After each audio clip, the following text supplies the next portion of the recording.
Desde octubre del año pasado, israelíes, libaneses y actores internacionales han temido que el conflicto, que hasta entonces estaba bastante limitado a Gaza, se extendiera al Líbano. Estos miedos se han vuelto realidad estas últimas semanas. Israel ha entrado en el Líbano, avanzando en el área controlada por Hezbollah, una de estas proxies paramilitares respaldados por Irán, y quedó claro que el ataque a la red de comunicaciones y el asesinato del líder de Hezbollah demuestran las capacidades de Israel para debilitar a la milicia y sus capacidades de ataque. Ahora, la pregunta sigue siendo, ¿hasta dónde va a llegar Israel en esta ofensiva? ¿Se detendrá solo al eliminar las capacidades militares o intentará desmantelar por completo la infraestructura que tiene Hezbollah e Irán de influir en la región? Hoy en Water Diplomacy hablaremos sobre la invasión al Líbano y la sombra de una guerra regional en el Medio Oriente.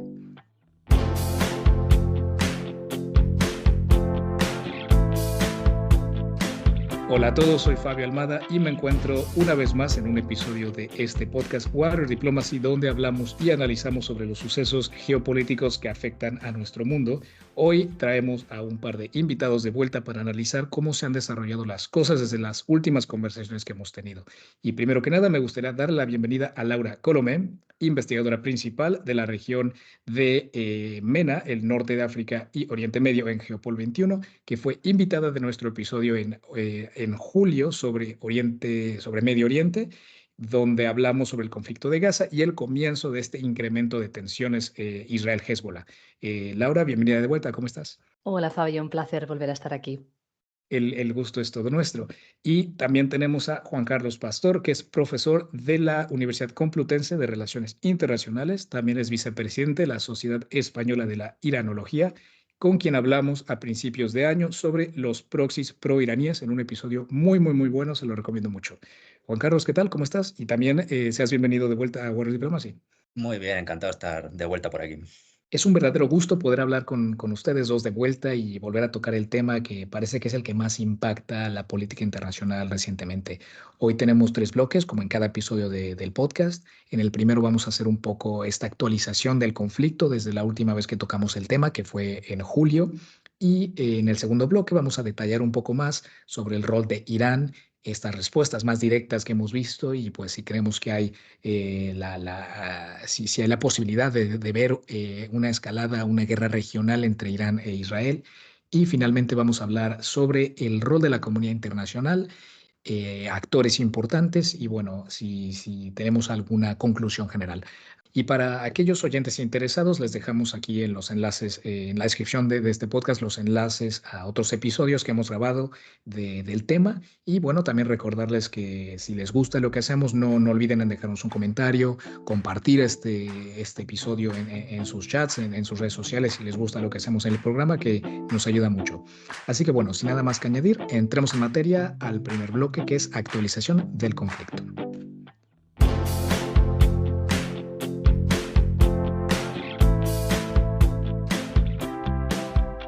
Laura, empezando contigo, que fuiste la invitada más reciente que hemos tenido sobre esta zona y lo que está pasando, un par de actualizaciones, un resumen de lo que ha pasado en la zona en los últimos meses. Siendo sobre todo en el Líbano, yo creo que nos tenemos que remontar a septiembre, especialmente el 17 de septiembre, que es cuando se genera una explosión coordinada de buscas. Al día siguiente se produce la de walkie-talkies, que se calcula que hubo una decena de muertos, más de 450 heridos. También el embajador de Irán en el Líbano fue herido. Entonces vimos en ese momento una escalada de tensión muy importante. Era algo que nunca había pasado, aunque Israel no ha reconocido la autoría, hay la sospecha de que realmente fue el Mossad quien puso los explosivos en los buscas y los hizo detonar. Entonces, a partir de ese momento es como lo que comentaba, hay una escalada de tensión que llega hasta lo que es hoy día, que yo creo que ya se puede hablar de una guerra entre Líbano, bueno, Hezbollah e Israel. El 20 de septiembre, por ejemplo, tenemos el primer bombardeo selectivo sobre Beirut. Empieza la respuesta de Hezbollah lanzando los cohetes y en la zona norte, como estábamos viendo, se va expandiendo, digamos, la zona que Israel ataca en el Líbano. Tenemos, como comentaba, la zona sur de Beirut, la frontera sur, luego también está el valle de Vega, que se llama, y el 28 de septiembre, que creo que a todos nos cogió por sorpresa, fue la muerte de Nasrallah, que nadie lo podía prever en un bombardeo lanzado por Israel. Junto a Nasrallah también murió un comandante de las fuerzas al-Quds, y en ese momento yo creo que es un antes y después en lo que es Hezbollah, en lo que es Líbano y en la región. Entonces vemos el 1 de octubre, cuando hay la respuesta por parte de Irán, que ya lo analizaremos en otro bloque, y justo en ese día Israel lanzó una ofensiva militar terrestre selectiva en la zona del sur. Y tenemos ya el día siguiente, donde el ejército del Líbano confirma que Israel ha cruzado lo que es la línea azul, que es la zona de demarcación que separa el Líbano e Israel, porque como tal no hay una frontera. Ya, si queréis, luego lo podemos centrar un poco más a detalle. Y justo Claro. también el 2 de octubre vemos un bombardeo atribuido a Israel contra Damasco, Siria, ampliando también las operaciones, y bueno, y allí está escalada hasta hoy, 9 de octubre, que como comentaba, yo creo que ya podemos hablar de una guerra. Y Juan Carlos, para expandir un poco, dar un poco más de background en esto, ¿cuál es el objetivo real de la operación de entrar en el Líbano? ¿Tú crees que cualquier idea que se tenga Israel en la zona puede llegar a ser victoriosa? ¿O cómo ves las cosas con esta movilización? Pues es una buena pregunta porque probablemente pues, esa respuesta la tenga Netanyahu en la cabeza, pero yo creo que hay aquí dos cuestiones, ¿no? Una cuestión interna de la propia Israel, de intento de reforzar la figura del propio Netanyahu y de su gobierno. Hay que recordar también que venimos de una etapa de casos de corrupción internos, de también intentos de capar el sistema judicial israelí para evitar bueno, digamos, que el Parlamento pueda legislar por encima de lo judicial. Y eso, veníamos de una época donde el gobierno de Netanyahu estaba en decadencia, tenía que apoyarse cada vez más en los partidos de extrema derecha, y esta operación primero sobre Gaza y ahora sobre Líbano, pues sin duda le está dando réditos, porque las últimas encuestas daban de nuevo a Netanyahu como victorioso en unas posibles elecciones.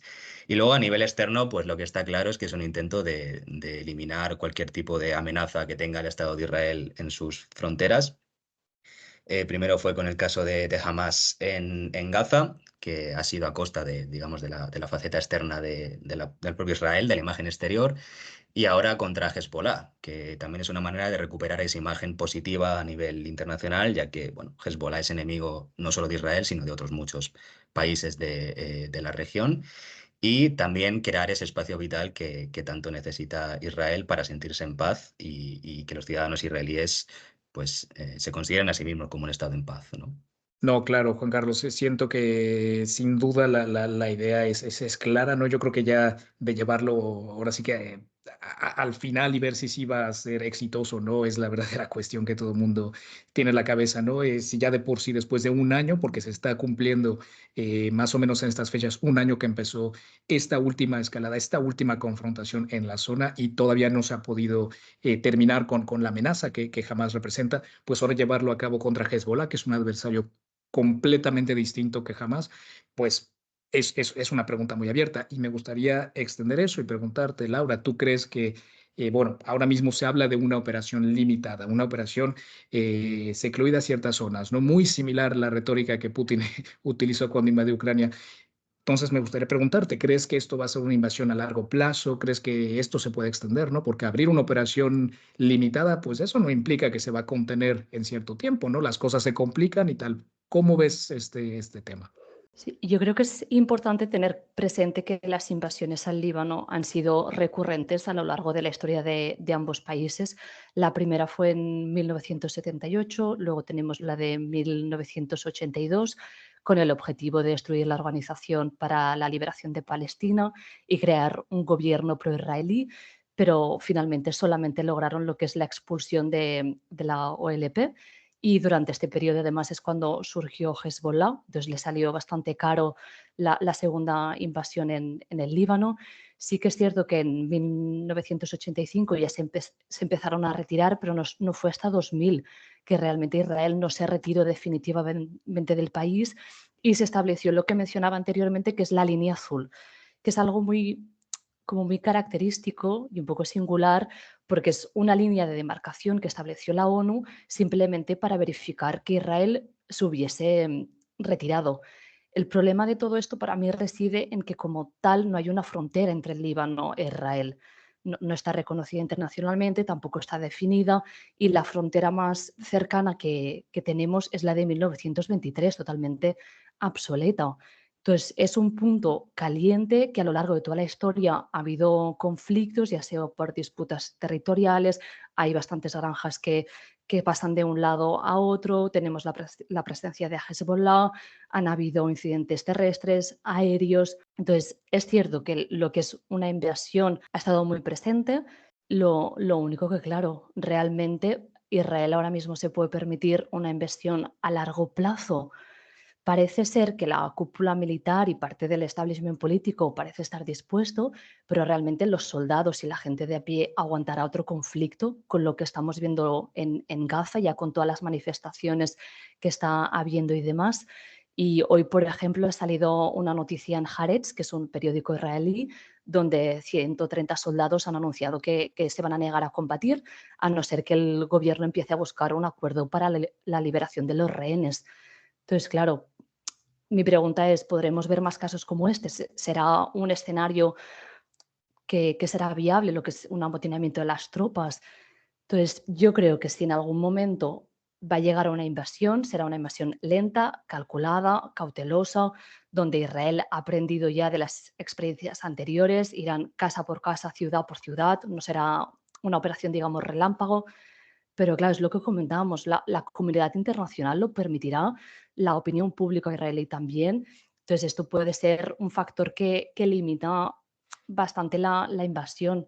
Entonces, para mí otro de los objetivos clave es eso, es el retorno de los desplazados de la zona norte y en el podcast de Medio Oriente en Llamas ya lo comentábamos, el crear esta zona de amortiguamiento entre la frontera líbano-israelí. Entonces es algo complicado porque si creas esta zona tienes que dejar tropas israelíes destacadas que se convertirán en blanco fácil para Hezbollah. Hezbollah tiene la capacidad de seguir lanzando cohetes que los dirige a la zona norte, entonces crear esta zona tampoco te garantiza la seguridad de los habitantes. Entonces yo creo que es compleja la situación, no es tan fácil decir invasión sí o invasión no. Sin duda, y esto me recuerda mucho ese podcast que grabamos con Juan Carlos también a principio de año, donde hablamos muy en detalles acerca de cada uno de los diferentes proxies y sin duda Hezbollah es el que más tiempo nos dedicamos y es uno de las proxies de las milicias más fuertes que tiene Irán en la zona, ¿no? Entonces yo también me pregunto, ¿no? Una cosa es, claro, ese apoyo internacional y es verdad que Netanyahu está en contra de las cuerdas, eh, muy criticado no solamente por el público internacional, sino ya por líderes y bueno, tener el respaldo americano hasta ahora es básicamente lo que le ha podido también llevar las cosas como ha querido, pero obviamente esta presión se va a acumular. Y luego, otra cuestión a contemplar es si de verdad Israel va a poder derrotar a un actor como Hezbollah en la tierra, ¿no? Porque una cosa es bombardearles, ir a por sus líderes, sus networks de comunicación, y otra cosa ya es enfrentarse a ellos en espacios como los que estamos viendo, ¿no? Juan Carlos, tú con el conocimiento que tienes de estas milicias, tal, ¿tú cómo lo ves? ¿Crees que Israel tiene de verdad la capacidad de poder derrotar a un actor de este estilo o cómo crees que se le podrían complicar las cosas? Bueno, también creo que hay un poco que analizar el concepto de la palabra derrotar, porque, por ejemplo, en el caso de Hamas en Gaza, tampoco sabemos cuántos milicianos bueno, han sido eliminados por parte del Estado de Israel en esa invasión y en ese ataque aéreo. Y es evidente que Hezbollah no es Hamas, es decir, Hezbollah es un entramado bastante grande y tampoco solo se reduce al Líbano, también está Kataib Hezbollah que está en Irak, como ya dijimos en aquel podcast sobre las milicias precisamente. Y además ha ganado con el tiempo bastante entrenamiento en tema de paramilitar y guerra abierta, ¿no? Recordemos que Hezbollah, por ejemplo, ha participado tanto en Siria como en Irak. Y bueno, ha sido un entrenamiento para este tipo de combates ahora. Y tampoco es la primera vez que Israel se estanca, ¿no? En Líbano, ya lo vimos en 2006. Y aunque Israel pues, también haya aprendido de sus errores, creo que Hezbollah es un poco más duro de roer que lo que pueda ser Hamas. Pero bueno, en este caso no lo podemos saber. Realmente Irán parece que tampoco está dando un apoyo muy grande a la cuestión de Hezbollah. También es destacable analizar que a día de hoy tampoco sabemos ese bombardeo y esa incursión limitada que ha hecho Israel, cuántas bajas de Hezbollah ha arrojado. Por lo tanto, yo creo que si en cuestión de propaganda, si Israel hubiera tenido éxito en este tiempo, digamos, derrotando a Hezbollah o habiendo apresado o eliminado a miembros de Hezbollah, creo que la habría publicitado más de lo que lo estamos viendo, ¿no? Entonces, no sé si a largo plazo una invasión puede acarrear un Mm. éxito para la causa israelí, pero lo que sí es verdad, y como decía Laura previamente, es lo que tenemos que intentar analizar es a qué costo Israel puede salir victorioso de una guerra contra Hezbollah, sobre todo en materia de vidas, y si la sociedad israelí lo va a poder aguantar o no. Sin duda alguna, se me hace todo lo que dicen, ¿no? Puntos muy interesantes a contemplar y lo mismo, ¿no? Ojalá poder tener respuestas a preguntas así. Supongo que el tiempo y los meses que vienen se verá, pero claramente no será algo sencillo ni para el electorado israelí, ni como para cualquier civil en la región, como para el público internacional. Y bueno, me gustaría ahora pasar un poco a este segundo bloque, ¿no? Porque ya hemos hecho bastantes alusiones a este otro actor tan importante en la región que viene siendo Irán. Entonces, pues sin más preámbulos, entremos al segundo bloque y hablemos un poco más de estas respuestas ya más directas que hemos visto con Irán y, bueno, pues volver a tocar el tema, ¿no? ¿Podremos ver una escalada, una guerra regional?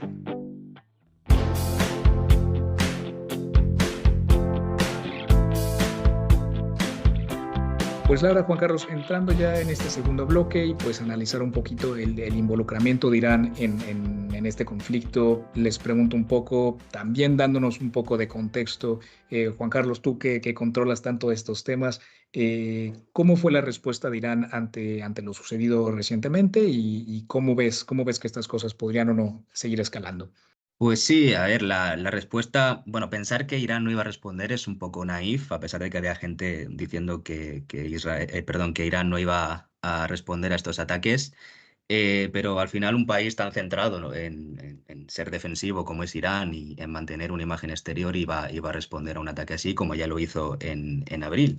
Y al final es una cuestión de lógica en tanto en cuanto Haniyeh, por ejemplo, el asesinato de Haniyeh fue en territorio iraní y en el ataque de abril se atacó un consulado iraní y por lo tanto se considera territorio iraní. Por tanto, pues como país que quiere mantener su imagen exterior, pues estaba obligada a responder más tarde que pronto y de hecho la pregunta durante unas semanas fue por qué tardaban tanto en responder Irán, ¿no?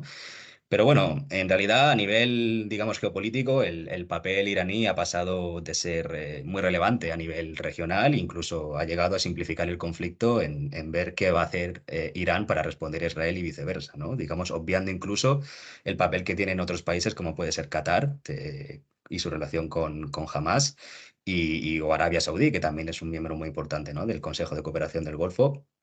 Y al final esto ha sido un gran éxito para la política exterior de Irán, quizás para su desgracia, porque ahora se está viendo obligada a responder a todo lo que haga Israel y quedará a la espera precisamente de la respuesta de Israel ante esos ataques, ¿no? Ya se ha intentado pensar o analizar cuál va a ser la respuesta israelí. Ha habido un cierto veto de Estados Unidos en algunas propuestas que ha hecho Israel, pero al final, como digo, el papel ha sido mucho más relevante a nivel regional de Irán que otras veces, y eso para los hardliners y para los conservadores dentro de Irán, pues es el éxito de imponer una agenda en la región. Claro, y ahí creo que, así como bien decías que por ciertas semanas se preguntaba cómo iba Irán a responder, por qué tardan tanto, ahora la pregunta es cómo va a Israel responder a esta última oleada de misiles, ¿no? Y si es que llegará, si seguiremos en esta espiral de incrementos de tensión.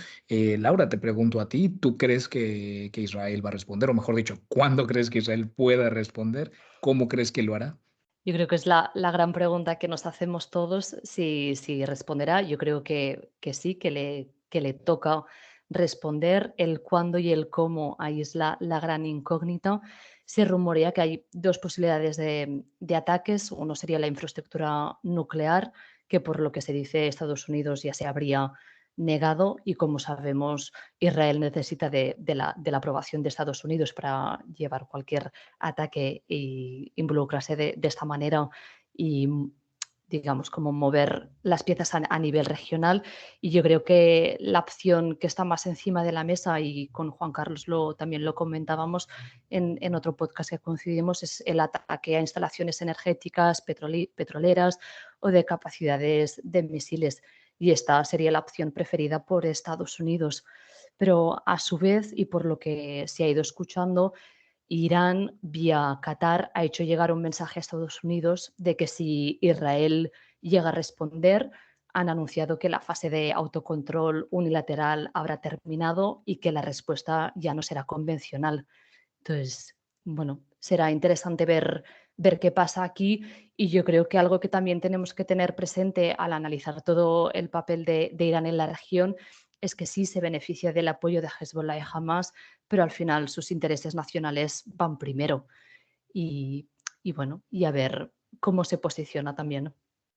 Pues bueno, lo mío era un apunte en cuanto a lo que ha dicho Laura sobre la cuestión de una posibilidad de un ataque sobre infraestructura energética iraní, que precisamente esa es una cuestión muy interesante, ¿no? Porque al final, digamos, hay un lugar muy importante que es el Estrecho de Hormuz, que está controlado en gran parte por Irán, y donde Irán tiene mucha capacidad de acción, y es por donde pasa pues, un gran porcentaje del petróleo o de la exportación de petróleo a nivel global. Y creo que desatar una guerra energética, como ya pasó, por ejemplo, en los años 80, pues eso puede hacer implicar a otras grandes potencias que evidentemente están interesadas en que no se eleven los precios del combustible. Y es lo primero que suele hacer Irán cuando se ve un poco a la desesperada, ¿no? Y recordar que no solo está Irán, sino que también están Yemen y los hutíes, que tienen bastante control también sobre el estrecho de Bab el-Mandeb, donde también pasa mucha gran cantidad del petróleo a nivel global, y por tanto las repercusiones de un ataque israelí sobre infraestructura energética iraní puede desembocar en que, por ejemplo, los precios del petróleo se disparen, y no sé hasta qué punto las sociedades europeas y la de Estados Unidos quizá en menor medida pues pueda aguantar un nuevo aumento masivo del precio de las energías, como ya se vio precisamente durante la guerra bueno, la invasión rusa de Ucrania y todo lo que eso conllevó. Sin duda, y eso también me hace pensar un poco que al final la atención y los ojos de Israel no solamente están con Irán, sino ya estamos hablando de varios frentes, varios focos donde Israel tiene que poner recursos, materiales, dinero, hombres. Y bueno, estos ya son varios frentes, ¿no, Laura? Entonces, ¿tú cómo ves que ya en este panorama, ya como que en conjunto este rompecabezas, cómo todo podría desarrollarse teniendo en consideración que hay distintos lugares donde Israel tiene que concentrar su atención? Sí, efectivamente, estamos viendo cómo hay distintos frentes abiertos. Yo creo que nos enfrentamos a un futuro totalmente incierto, donde las líneas rojas tradicionales o históricas o establecidas han dejado de existir. Bueno, esto ya es mi opinión, pero son los episodios más convulsos en la historia reciente de la región. Entonces también habrá que ver cómo evolucionan los distintos frentes. Por ejemplo, tenemos Gaza, ya no se habla tanto porque ahora todas las noticias y demás se centran en el Líbano, pero es que el número de muertos no para de aumentar. En Cisjordania, Israel ha llevado una anexión de facto que ha pasado totalmente desapercibida a raíz de la guerra de Gaza. Los hutis en Yemen ya están preparados para ampliar sus acciones. Se rumoreaba que querían ya atacar la zona del Mediterráneo y demás. Luego tenemos Siria, que también, bueno, se está viendo como Israel está empezando a bombardear. Hace un par de días vimos un bombardeo de un edificio residencial en Damasco, que ya es la capital. Irak, que está justo al lado. Las milicias proiraníes ya han advertido a Estados Unidos de que no se involucre abiertamente en el conflicto, y en el caso de que lo hiciese ya les han informado de que van a atacar las bases norteamericanas en la región. También tenemos a Egipto y Jordania, que realmente habrá que ver si podrán aguantar toda esta tensión, si seguirán siendo simples mediadores. Lo comentábamos en el anterior podcast de Medio Oriente en llamas. Han habido escaramuzas entre el ejército israelí y el ejército egipcio en el corredor de Filadelfia, que según el tratado de Camp David pertenece a Egipto. Israel ya se lo ha quedado y es una de las condiciones que ponía para el alto al fuego, el dejar tropas allí destacadas. Jordania, por ejemplo, está en frontera directa con Cisjordania, que tiene miedo de que haya una segunda Nakba y todos los palestinos de Cisjordania se vayan al país. Recordemos que custodia la mezquita de Al-Aqsa. Los refugiados palestinos y sus descendientes representan el 50% de la población. Entonces, habrá que ver cómo estos países también evolucionan y cómo se posicionan. Y yo creo que la pregunta principal es si la comunidad internacional permitirá que el Líbano se convierta en una segunda Gaza.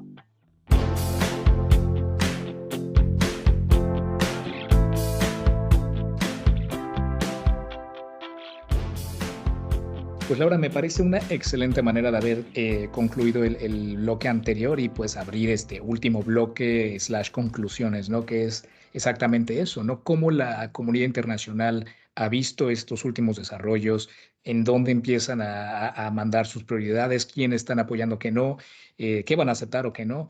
Y pues me gustaría abrirles la pregunta a ambos. ¿Cómo creen que, bueno, los actores principales internacionales están viendo esto? Ya hemos hablado mucho de unos como los americanos, no hemos hablado tanto de otras potencias como los rusos, que también no tienen mucha influencia en varias partes del mundo, la Unión Europea limitada, pero también. Así que les pregunto eso, ¿cómo creen que la comunidad internacional está siguiendo y apoyando estos desarrollos? Y bueno, si tienen también empezar a hacer alguna conclusión general. Obviamente no tenemos una bola de cristal para saber cómo se van a desarrollar las cosas. Esperemos que no escale a una guerra regional. Todo el mundo, como bien lo hemos explicado en este episodio y en este podcast en general, lo único que hace es complicar todavía más un muy tenso panorama global. Pero bueno, si termina siendo el caso, ¿qué me pueden comentar de este tema? Empiezo contigo, Laura. Yo creo que la comunidad internacional ha quedado bastante retratada con la guerra de Gaza y lo que está sucediendo. Se ha visto clara la incapacidad de lograr un alto al fuego. En la Unión Europea se han mostrado todas las debilidades y todas las fracturas que hay entre los distintos miembros. Biden estaba viendo que estaba perdiendo electorado. En julio salió una encuesta que se calculaba que había perdido el 20% del electorado, sobre todo jóvenes y musulmanes, que su apoyo a Israel sí que ha sido férreo, pero ha ido cambiando a lo largo de este año a raíz del número de muertos que ya era muy abultado y sobre todo yo creo que una de las causas es las elecciones que hay en noviembre. Entonces habrá que ver cómo se posiciona Estados Unidos. En mi opinión, seguirá brindando apoyo a Israel, pero también a qué coste y seguramente eso pasará a una factura electoral muy, muy importante. Y luego remarcar un poco el papel de China, que yo creo que se habla menos. Yo creo que ha hecho una jugada muy inteligente de un wait and see. No se ha posicionado, digamos, claramente como un mediador del conflicto. Entonces, bueno, yo creo que habrá que ver un poco cómo se posicionan. Estados Unidos, sobre todo, tiene la llave del poder finalizar o no en el momento que cortase el armamento a Israel, esto se terminaría. Entonces, bueno, habrá que ver un poco cómo evoluciona. Y yo aquí también lanzo una pregunta a modo de conclusión, es si Israel realmente se va a detener con la invasión en el Líbano o si va a seguir expandiéndose. ¿Por qué no Siria, Jordania, ha amenazado a Irán? Entonces, realmente hemos visto ya cómo hay muchos frentes abiertos. ¿Líbano será el último o será uno más en la lista de la región? Una excelente pregunta / conclusión, Laura, y espero que no tengamos que responderla en un par de meses en este podcast. Juan Carlos, te paso a ti el micrófono. ¿Cómo lo ves? ¿Cómo ves este rol de la comunidad internacional, los actores principales? Y pues también, si tienes cualquier idea general, comentario como medio conclusión, adelante. Sí, yo como conclusión quería un poco dejar en el aire también la cuestión de que lo más importante en el derecho internacional es no caer en contradicciones Y creo que en este conflicto precisamente las potencias occidentales han caído en bastantes contradicciones con respecto a otros conflictos que hay ahora mismo, ¿no? A nivel global. Y al final estamos asistiendo a una guerra donde las líneas rojas cada vez se van diluyendo digamos, pasando. Y eso es un problema a nivel internacional, ¿no? Porque, por ejemplo, estás evitando que en la guerra de Ucrania, Ucrania haga ataques de profundidad en territorio ruso, pero a Israel si se lo permites dentro del Líbano o incluso dentro de Siria. Y recientemente teníamos información de que Israel había atacado una base ruso-siria en propio territorio sirio, ¿no? Entonces, creo que aquí las contradicciones son bastante serias y es una cosa que vamos a tener que abordar porque si no, en un futuro, pues eso nos va a pasar bastante factura. Y bueno, en realidad, a nivel ya, por ejemplo, de Estados Unidos, como decíais, al final Estados Unidos tiene el interés de llegar al parecer a un alto el fuego, lo que pasa que, según se dice o según las informaciones, Israel no tiene tantas ganas de llegar a ese alto el fuego. El caso de Rusia es que es aliada de Irán, pero no creo que tenga mucha capacidad de decisión en este conflicto y como decía Laura también, el caso de China ha sido también muy relevante porque además veníamos de una etapa en la que China había conseguido sentar a la mesa a negociar Arabia Saudí e Irán, ¿no? Con aquel acuerdo de hace un año. Y es bastante probable que China, que viene con un pasado, digamos, en blanco, pues pueda sentar también a negociar a las partes, como ha dicho Laura en el caso de un futuro gobierno palestino, que sería impensable que ese acuerdo llegase, no sé, por parte de Estados Unidos, ¿no? Que viene con un bagaje un poco más complicado de la región. Así que en esas estamos, ¿no? El surgimiento de otras potencias nuevas que van a tener más implicación a nivel regional, seguramente. Sin duda, sin duda. Creo que ambos comentarios están 100% de acuerdo y en verdad esto creo que ejemplifica más la complejidad del panorama internacional, ¿no?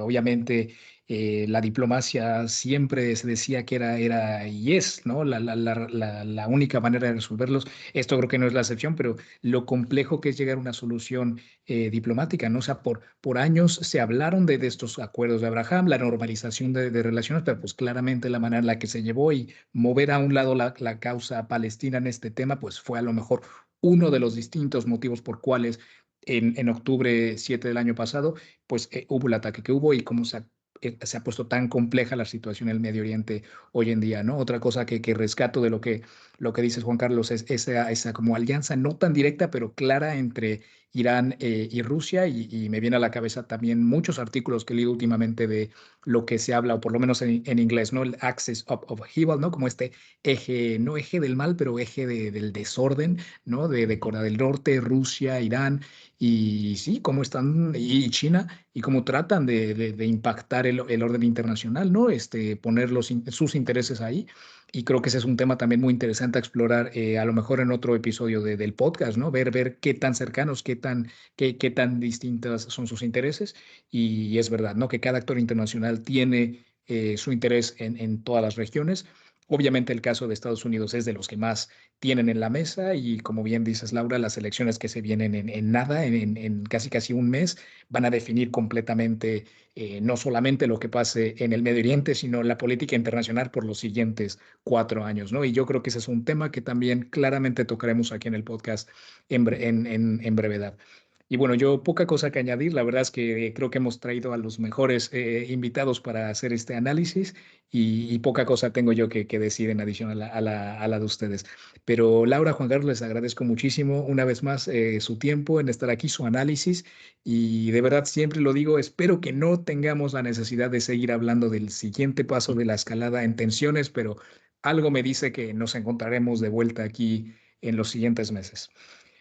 Para todos los oyentes, aquí nos tienen. Les dejaremos más enlaces a los otros podcasts que hemos grabado con Juan Carlos y con Laura.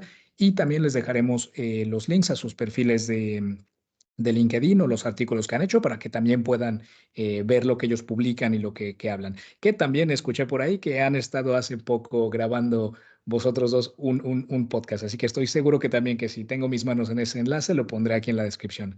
Y nada, pues es un gusto de verdad, como siempre, escucharles. Y nada, no sé si tienen alguna cosa que decir para finalizar ahora sí como Dios manda el episodio. Nada, yo por mi parte un placer y como tú dices, esperemos que no tengamos que reunirnos otra vez para hablar de que haya ocurrido algo peor, sino algo mejor, que sería lo óptimo. Totalmente de acuerdo, un placer. Y bueno, para todos, esto fue un episodio más de War Diplomacy, su podcast favorito de relaciones internacionales y geopolítica. Y aquí nos tienen un comentario, un like, compartan, ya saben lo que hacer. Nosotros encantados, esto es por amor al arte y trataremos de seguirlo haciendo siempre y cuando nuestro horario y el tiempo nos lo permita. Un saludo a todos.